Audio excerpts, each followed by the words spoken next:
បទយកការពិសេសហាងម៉ាស្សាជនពិការដៃទេពពន្លឺថ្មីនៃក្តីសង្ឃឹមនៅខេត្តកំពតសូមគោរពលោកស្រីអ្នកនាងកញ្ញាជាទីមេត្រីសូមស្វាគមន៍មកកាន់កម្មវិធីបទយកការពិសេសរបស់យើងនៅថ្ងៃនេះយើងនឹងនាំអារម្មណ៍លោកអ្នកទៅកាន់រឿងរ៉ាវដ៏បំផុសគំនិតមួយអំពីទឹកចិត្តតស៊ូនិងឆន្ទៈដ៏មោះមុតរបស់គូស្វាមីភរិយាជនពិការភ្នែកមួយគូដែលបានប្រែក្លាយឧបសគ្គទៅជាឱកាសតាមរយៈការបង្កើតមុខរបរផ្ទាល់ខ្លួនមួយគឺហាងម៉ាស្សាជនពិការដៃទេពហាងម៉ាស្សាជនពិការដៃទេពមិនត្រឹមតែជាកន្លែងផ្ដល់សេវាកម្មម៉ាស្សាជូនសាធារណជនប៉ុណ្ណោះទេតែវាគឺជាកន្លែងដែលពោពេញទៅដោយក្តីសង្ឃឹមភាពអត់ធ្មត់និងសក្ខីភាពបញ្ជាក់ពីសមត្ថភាពពិតរបស់ជនមានពិការភាពហាងនេះត្រូវបានបង្កើតឡើងដោយគូស្វាមីភរិយាដ៏ឆ្នើមមួយគូគឺលោកខិនដាណេនិងលោកស្រីអូនណារ៉ែន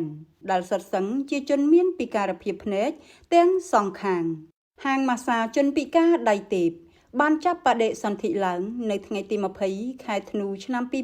2024ទោះបីជាហាងនេះទើបតែបើកដំណើរការមិនទាន់បានប៉ុន្មានផងក៏វាបានក្លាយជាទីចាប់អារម្មណ៍យ៉ាងខ្លាំងពីសំណាក់បងប្អូនប្រជាពលរដ្ឋក៏ដូចជាភ្ញៀវទេសចរនានាផងដែរហាងនេះមានទីតាំងស្ថិតនៅយ៉ាងងាយស្រួល